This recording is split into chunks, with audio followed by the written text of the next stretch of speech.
Quem Somos Nós? Apresentação: Vanderly Batista e Vanessa Cavalcante.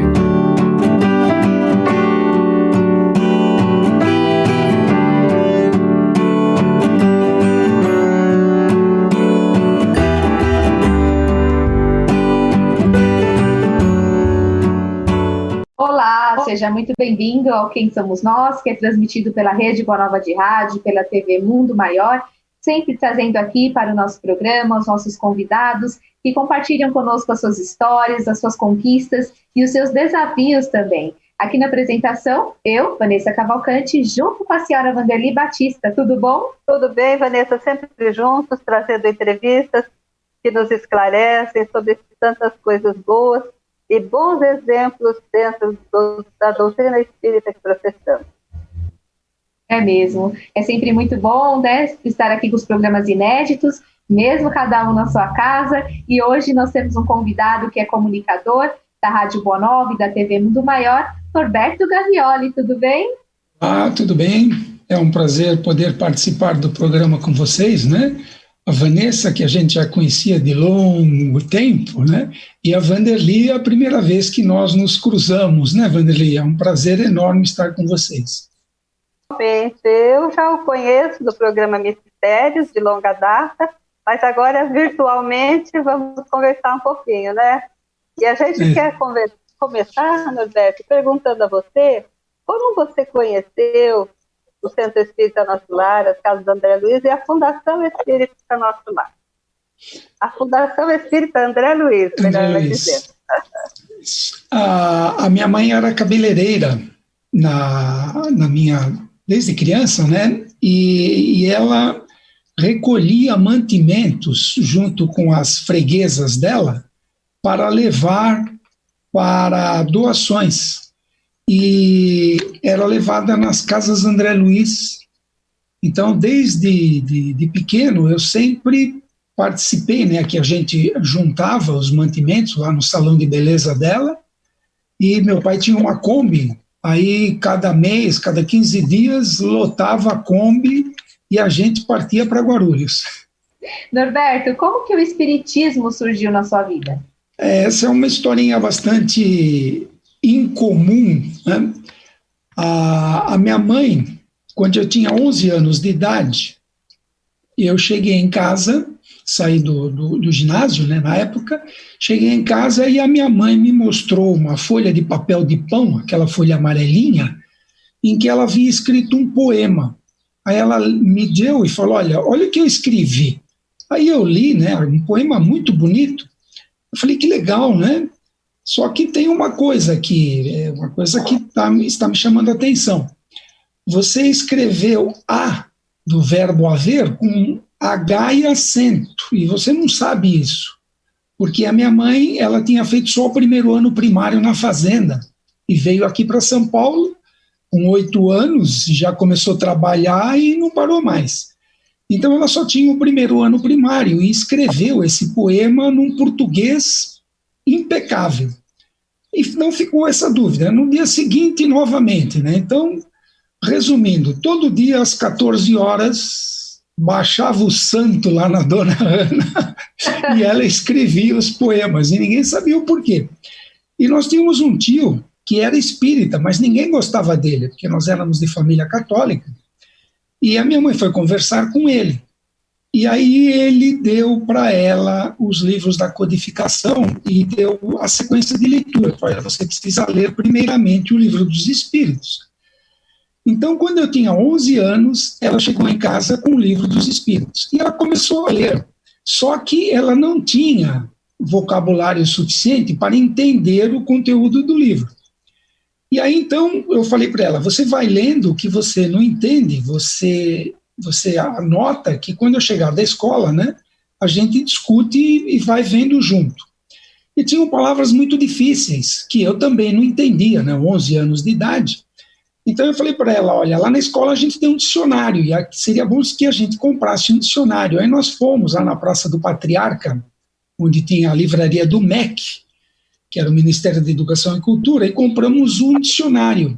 E aí ela lia a palavra, ia pesquisar no dicionário e à noite, quando eu chegava em casa, a gente revia o entendimento dela. E para mim, o conteúdo do Livro dos Espíritos era uma coisa assim, ultra normal, né? Aquilo não me espantou em nada. E então eu comecei a ler o Livro dos Espíritos com 11 anos. Aí a minha mãe foi se aprofundando nos estudos espíritas, depois ela foi para a federação fazer os cursos, e quando eu me formei na faculdade, a minha mãe se formou no colegial. Ela foi fazendo todos os cursos, e depois ela passou a ser dirigente de centro, deu muito tempo aula na Federação Espírita. Ainda hoje ela dá aula no centro dela, né, com 89 anos, tem mais energia que eu e meu irmão juntos.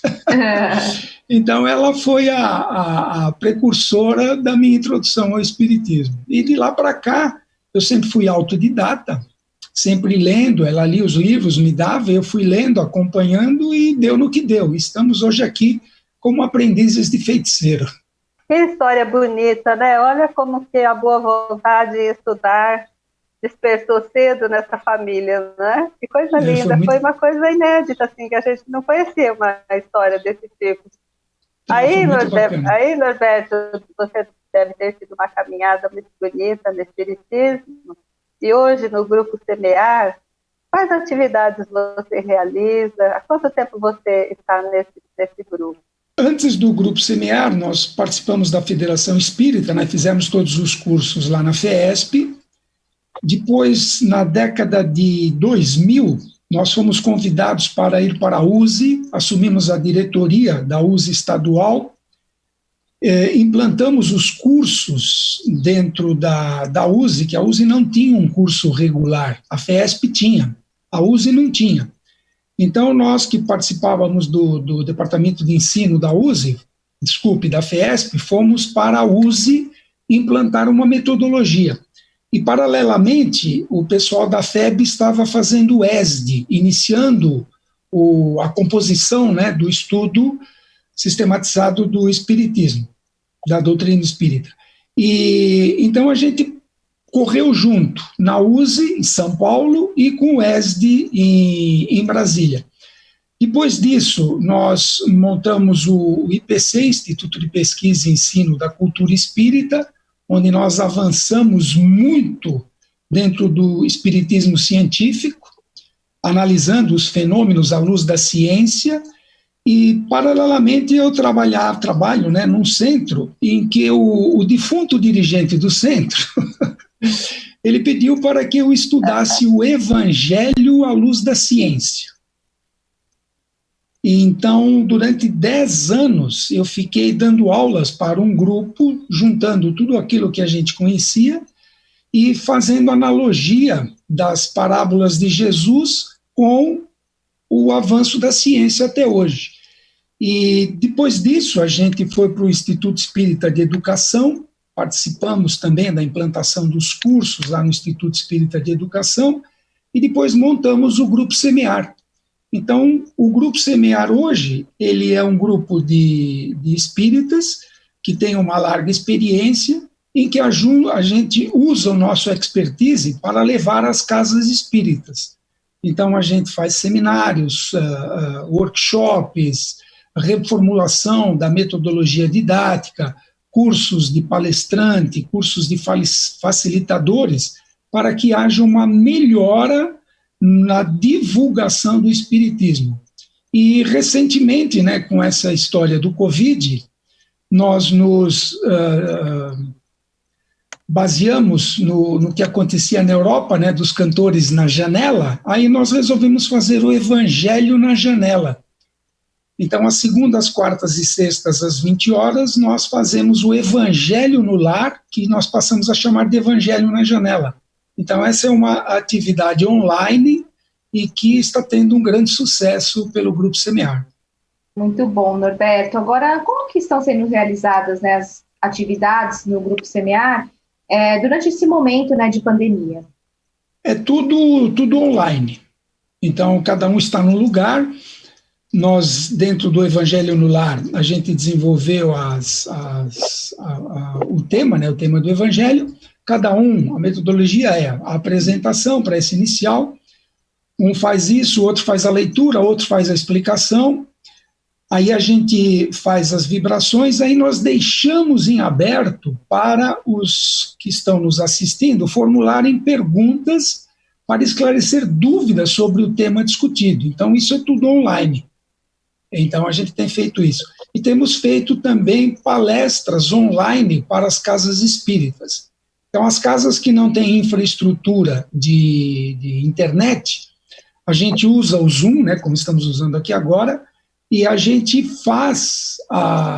ensina a casa a usar o Zoom e fazemos a primeira apresentação através de uma palestra dentro do dia, da hora pré-estabelecida, para que a casa espírita aprenda a mexer com essa ferramenta que é fantástica, né? E ao lado, Norberto, de tudo isso, vocês têm algum atendimento social, realizam alguma tarefa assim, diferenciada? No Grupo Semear, especificamente, não. O que nós temos feito? Quando nós tínhamos os seminários e workshops presenciais, os cursos presenciais, nós pedimos para que o frequentador traga um pacote de leite em pó. E esse pacote de leite em pó, ele é doado às Casas André Luiz.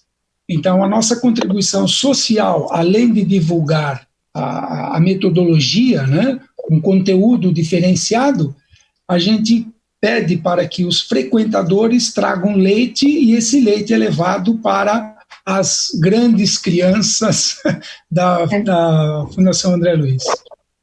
Que legal, bonito, excelente esse trabalho, bacana também, né? A parte social ajudando as casas André Luiz, está precisando tanto, ainda mais neste momento, né, que a gente está passando aí do isolamento social, né, a quarentena. Lembrando também que você que está aí sintonizado aqui no Quem Somos Nós, pode fazer parte do Clube Amigos da Boa Nova. A nossa gratidão sempre, né, a todos os sócios, mas se você ainda não se tornou um sócio, é só mandar um WhatsApp para o clube. O WhatsApp do clube é 11 97261 0272. E aí você também pode colaborar com o trabalho da Fundação Espírita André Luiz de divulgar o espiritismo, os ensinamentos de Jesus ao planeta inteiro pelas ondas da Rádio Boa Nova e da TV Mundo Maior também. Você pode entrar em contato também pelos telefones com um dos nossos colaboradores, no 0800 12 18 38 ou no 11 2458 3214. Ainda mais nesse momento de grande desafio para toda a humanidade, é muito importante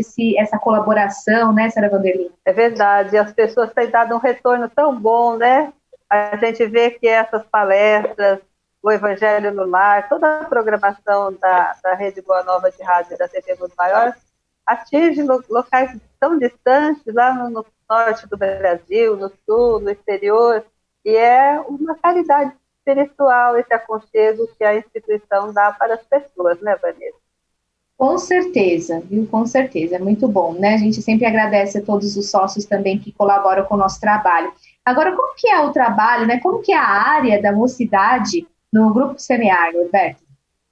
Nós temos participado das atividades da mocidade levando cursos de expositores junto à mocidade, cursos de palestrante. O que nós notamos é que as casas espíritas, elas são divididas, né? A mocidade vai para um canto e a velha idade vai para o outro. Então, o que nós estamos fazendo? Nós estamos juntando esses dois grupos, né? Os grupos dos atuais dirigentes e dos futuros dirigentes. E a gente tem batido na tecla de que a mocidade, ela deve se preparar para assumir a direção da casa e deve participar dos trabalhos da casa, porque muitas vezes, dentro de uma reunião de mocidade, você tem jovens que têm a mediunidade aflorada e o próprio dirigente da mocidade não sabe o que fazer com isso. O jovem não frequenta os trabalhos regulares da casa, só tem a reunião ao sábado ou ao domingo, que é a reunião da mocidade. Então, a gente tem orientado os dirigentes para fazer um atendimento fraterno dentro do próprio grupo da mocidade. Então, a nossa proposta é mostrar a importância do dirigente da mocidade saber lidar com a mediunidade do jovem que adentra o grupo. Porque a maioria dos que lá vão tem a mediunidade aflorada. Só que o dirigente da mocidade não tem o expertise de resolver o problema. Então, um diálogo, uma orientação, tudo isso faz parte desse nosso programa junto aos jovens, além de dar para eles, né, o workshop de palestrantes, para que eles façam palestra dentro da própria mocidade, né, dentro das atividades interativas que eles fazem, e que a Casa Espírita abra pelo menos uma vez por semana espaço para um jovem da mocidade fazer uma palestra. Então é um trabalho de quebrar barreiras, né? E a resistência é muito grande, porque os dirigentes, a grande parte dos dirigentes não abrem espaço para que o jovem fale numa palestra pública. Excelente o trabalho de vocês. Muito importante, né, tudo isso. Nossa, o jovem é isso mesmo, é o futuro, precisa ser preparado, né, Norberto? Tem que ficar junto com aquele que tem mais idade, mais experiência. Você estava falando da mediunidade do jovem, a gente vê até crianças hoje em dia que têm problema, já tem a questão mediúnica e já é um aprendizado a mais que os pais, a família precisam ter para saber como lidar com isso, né? Exatamente, inclusive no Grupo Semear nós temos uma newsletter, que é o nosso jornalzinho eletrônico, né? Ele é bimensal, e há cerca de duas edições atrás eu fiz um artigo especificamente sobre a mediunidade nas crianças. E nós temos feito algumas palestras justamente sobre esse tema, né? Como lidar com a mediunidade na criança. Então, uma criança que tem um comportamento diferenciado dentro de um grupo, essa criança, ela é doente ou ela é um médium em potencial? Será que o meu filho é louco? Porque ele vê, ele ouve, ele sente. O que eu faço com isso? Eu, como pai, não sei lidar. Então, o trabalho que a gente tem feito junto às mocidades é para que eles, jovens, saibam lidar com a mediunidade dos futuros filhos. Porque daqui para frente, e pela experiência que a gente tem tido, muitas crianças têm mediunidade, muitas crianças conversam, aquele amigo imaginário, aquela fantasia, né, que a ciência considera como amigo imaginário, ele é imaginário para quem não sabe o que a criança está vivendo. E como nós temos o conhecimento do fenômeno espiritual, da comunicação mediúnica, a criança ela tem pouca idade, mas é um espírito velho. E ela tem mediunidade. Então, a grande maioria das vezes do que se fala do amigo imaginário, ele está conversando com um espírito que tem uma relação com ele. E nós não sabemos disso, né? A grande parte da população não tem esse conhecimento. Então, essa é uma bandeira que a gente tem desfraudado e levado em nossas palestras, em nossas atividades, para que os pais se preparem para ter filhos com mediunidade aflorada e não intoxicar a criança com sossega-leão, né? Os barbitúricos, as medicações que os psiquiatras normalmente recomendam por desconhecer o fenômeno mediúnico. Muito bom. Norberto, como é que você vê o movimento espírita no trabalho de acolhimento às pessoas, né? O que pode ser acrescentado, na sua opinião? Nós, o Grupo Semear, nós temos um seminário específico, um workshop chamado Atendimento Fraterno, em que a gente dá orientações para a melhora da relação atendente e necessitado, vamos assim dizer.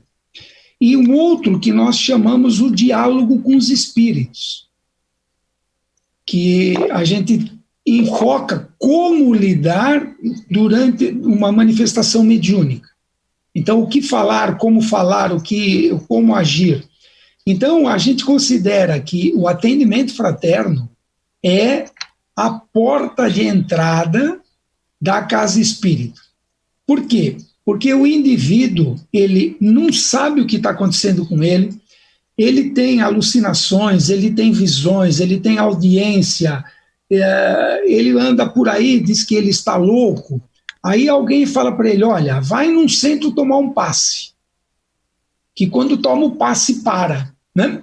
Ou então vai para a sessão de descarrego em outras seitas. Mas aí ele cria coragem e vai para uma casa espírita. Quando ele chega na casa espírita, aquilo é uma novidade para ele.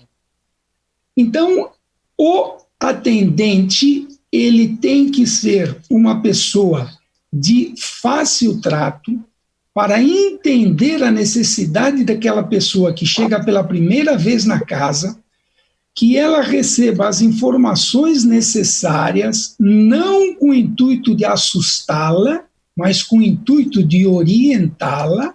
Para quê? Para que ela se torne um frequentador da casa, pela conscientização. O primeiro momento é a necessidade.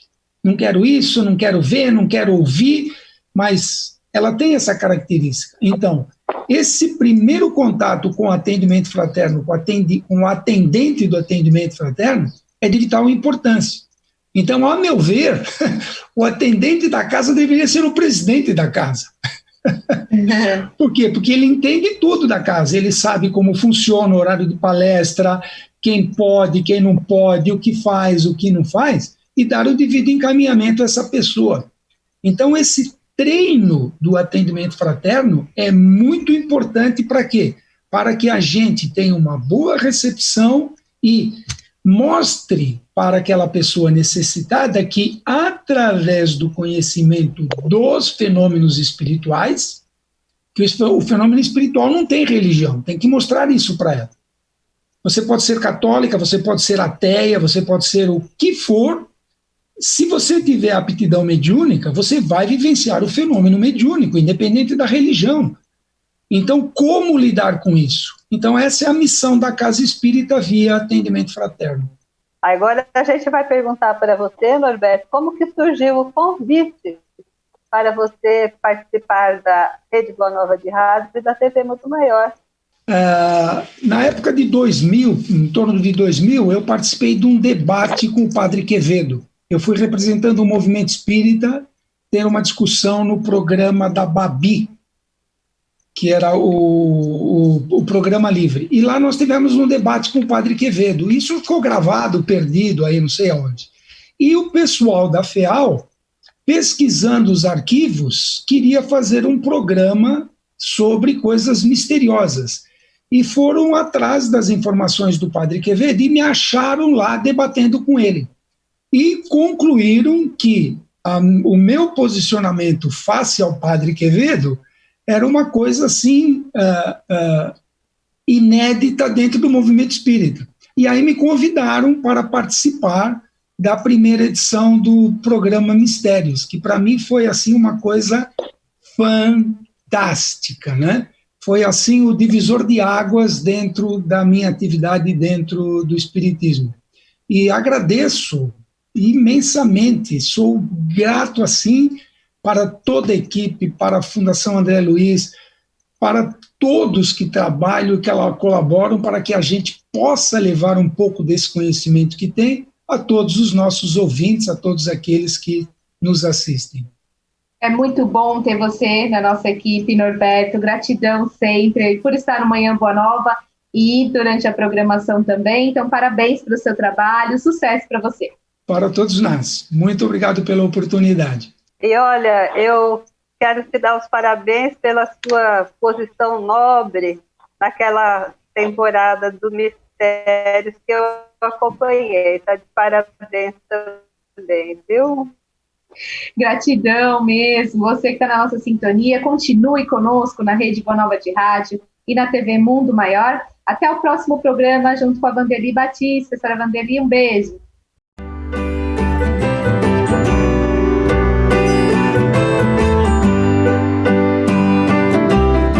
Você acompanhou Quem Somos Nós?